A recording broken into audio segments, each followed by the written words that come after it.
John Stahl.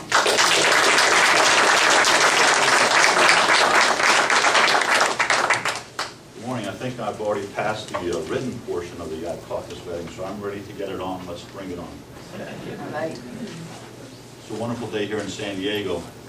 My family story is no different than many and most of yours. They are American stories of hard work, sacrifice, and love of country. My great-grandfather came to America in 1859 as a 14-year-old boy. When he got off the boat in New York with his family, they wanted nothing more than the opportunity for a better life. They weren't looking to run right down to the Section 8 housing office or to walk over to the food stamp office. All they wanted was the opportunity for a better life. My grandfather was a farmer and a plumber outside of Scranton, Pennsylvania. He raised 8 kids with his wife, Anna, 4 boys, 4 girls. 6 of them served our country in uniform during World War II in Korea. One was a Rosie the Riveter out here in California. My father didn't think much of farming. As a boy working in the field, he looked up and saw airplanes. And he decided to join the Army Air Corps, and he became a 747 captain for TWA. As a young boy on Long Island, I remember seeing my sister doodle and draw in our den. She is now the country's premier stamp artist. If you've ever used the polar bear stamp, the snowy egret, the Florida panther, or the New York lion stamp outside the public library, you'll know my sister's work. For myself, I worked my way through college to get a BS in mathematics. I volunteered for the United States Navy, became a naval aviator, and graduated from the training command with a distinguished naval graduate. I spent 6 years in the Navy, and I love every minute of it. When I got out of the Navy, I used the GI Bill to go back to graduate school and get an MBA in finance. I got a job at Texas Instruments at the same time, so I was working full-time while going to graduate school. That's part of the American dream. That's why we're all here. I had a wonderful 30-year career in the semiconductor business. I was vice president of worldwide sales for Raytheon Semiconductor up here in La Jolla, the 5 in Genesee. I traveled the world. My last passport had to be taken back to the passport office 2 different times to get more pages put into it. I was co-founder of Teridium Semiconductor in Irvine, which was acquired last year. Myself, my family, we have lived the American dream, and I'm here because I'm running for Congress, and I'm going to do everything I can to preserve that American dream for future generations. My platform is quite simple. It's about federal spending, it's about jobs in the economy, and it's about leadership by example. And I'm told that I should smile more and be less serious. These are serious problems. These are not laughable problems. These are problems that we have to get together as a group and find common sense solutions to fix. The status quo, career politicians, PAC money are not going to solve these problems. How many people still think that $1 million is a lot of money? Okay, so I want to give you a visualization of what $1 trillion is. You know, when I was a kid, $1 trillion was something that scientists and guys at NASA on the space missions were talking about. This is $1 million, 2-inch cube. You'd have to fill a room 16 feet 8 inches in 3 directions to get to $1 trillion. So I'm going to set this down here. This is not a 16-foot ceiling. So this room alone, filled with these $1 million cubes, would not even equal $1 trillion. Now we're talking about 14, going to 15, and then going to 23. So that is unacceptable. The great economist Milton Friedman, who was an advisor to President Ronald Reagan, said money gets spent in 4 ways. Either we spend our own money on ourselves, where we get good value for the money we spend. We spend our own money on someone else, buying a gift or whatever it might be. We're still making sure we get good value. It starts to loosen up when we spend other people's money on ourselves. When you're on a business trip and you're thinking, should I have ice cream with that pie, or should I have an extra shrimp cocktail? It loosens up a little bit. When the wheels come off, though, is when we spend other people's money on other people. When you throw on top of that rhetoric like we must pass the bill to see what's inside it, you can imagine what you get going. That is probably the most ridiculous, reckless statement ever made by a publicly elected official in the history of our great republic. You know, Harry Truman left the White House with no pension, no Secret Service. He drove himself and Beth's home. 2 weeks ago on local radio, I'm hearing about a water district guy making $300,000 a year. I don't even want to hear about his pension, right? And he had 71 days of vacation in addition. You could have a 4-day work week every week and still have 3 additional weeks off. I don't even know if that's a full-time job. I can tell you this, in 30 years in the semiconductor industry, I never heard of a single individual that had more than 4 weeks of vacation at any level. Eisenhower warned us about the military-industrial complex, the revolving door, keeping an eye on that and making sure that doesn't get run out of control. You have to look inside the mind of a bureaucrat. A bureaucrat thinks, look, I want to spend all the money I was budgeted, so I get more money next year. I want to grow these bureaucracies. I want to grow the size and scope of these bureaucracies so I guarantee my own perpetuity and perpetuate the breed. Jimmy Carter had one thing right: zero-based budgeting, performance-based budgeting. Don't tell me that you need more money than last year.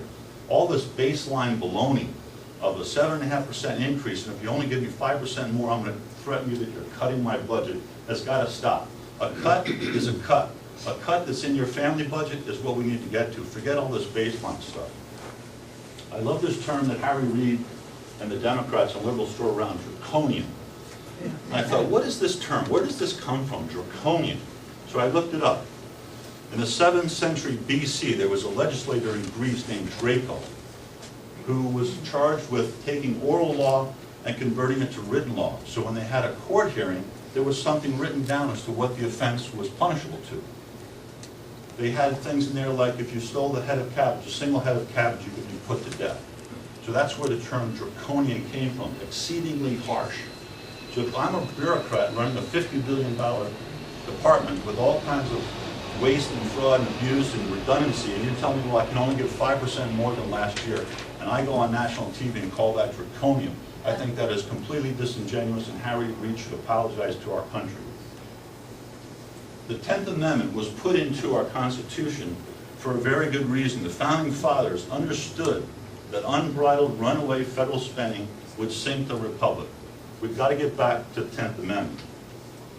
A single taxpayer in this room paying a single dollar of federal tax is paying more tax than 100 million other citizens in this country who want to use our parks, our beaches, our roads, our schools, our libraries, that sort of thing.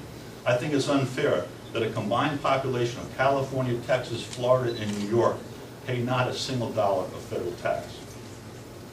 Let's talk about the U.S. economy a bit. We're in a mess. You know, I think that the Glass-Steagall Act was put in place for a very good reason. After the stock market crash in '29 and in the early days of the Depression, they put in place the Glass-Steagall Act. It was to separate, put a firewall, that word was probably even around in those days except for buildings, between commercial banks, investment banks, and insurance companies, because they didn't want to see any hanky-panky going on. That served our country well for 70 years. In 1999, the Republicans wanted to repeal the Glass-Steagall Act, but they couldn't get enough votes from the Democrats. So the Democrats said, well, if you'll loosen up the lending window and you'll open up the Community Reinvestment Act, we'll go along with it. So those two things coming together create the perfect storm for this housing mess and this financial meltdown that we're still in today. Does anyone remember calling their congressman in 1999 and demanding the repeal of Glass-Steagall? Make a note that no one raised their hand. So noted. One. Jerry, did you call your congressman? Great. I started this fight in '96. God bless you. Well, that's why you know you liked me when you first met me, right? Exactly. I can tell you this, millions of dollars of PAC contributions went into those and buy those votes. This is what we've got to get away from. One of the principles of iCaucus is getting big money out of politics. We've got to energize our populace to get back into it. And what happens when you see this Fannie and Freddie, I think just the other day they wanted $5 billion more. Yeah. When you convert private risk to public obligation, you're setting yourself up for a disaster, and that's what we've done. You know, I hear about lemonade stands being shut down. How ridiculous is that? 4-year-olds. Would you open a lemonade stand and pay $150 in fees and license fees so you could make $25 selling lemonade? I remember as a kid we had lemonade stands all over, and I'm sure as you guys know, it's ridiculous. We've got to get back to that. So our president had a stimulus plan, and it was $800 billion. Did anyone see that improved any of their lives? I don't think so. Shovel-ready jobs, I love that term. And then he has the gall to go on television and say that those shovel-ready jobs, I guess, weren't as shovel-ready as we thought. Ha, ha, ha. Sitting next to Jeff Imwell, who was the chairman of General Electric. A big problem. So I have my own ideas for a stimulus package. It's not going to cost the taxpayers any money. One, we should go to a flat or fair tax. Every year, you guys pay, along with businesses, $400 billion a year to comply with the 60,000 pages of IRS code. So that can help us quite a bit to help and free up entrepreneurs. We should get serious tort reform. The cost of litigation on the U.S. economy is over $500 billion a year, and I don't think that that benefits a whole bunch of people. We've got to go to the English rule, go to a loser pays, and other ways we can find to get litigation off the backs of our economy. Oil. We are sending OPEC and guys like that guy in Venezuela, Chavez, $2 billion a day. That's $700 billion a year that we're sending to OPEC and people that don't like us. We should be drilling for our own oil here in this country. Just think of the ripple effect into the economy of the jobs, the equipment, services, the tools, the transportation, the clothing, the whole thing. It would be a great stimulus. So those three alone are $1.6 trillion a year. Three-layer cake. Let's put on top of it the icing of repealing Obamacare. That would be another $105 billion immediately and untold dollars going forward.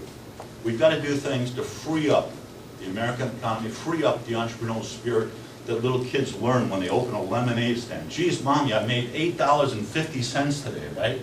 That's what got us going. This is what made.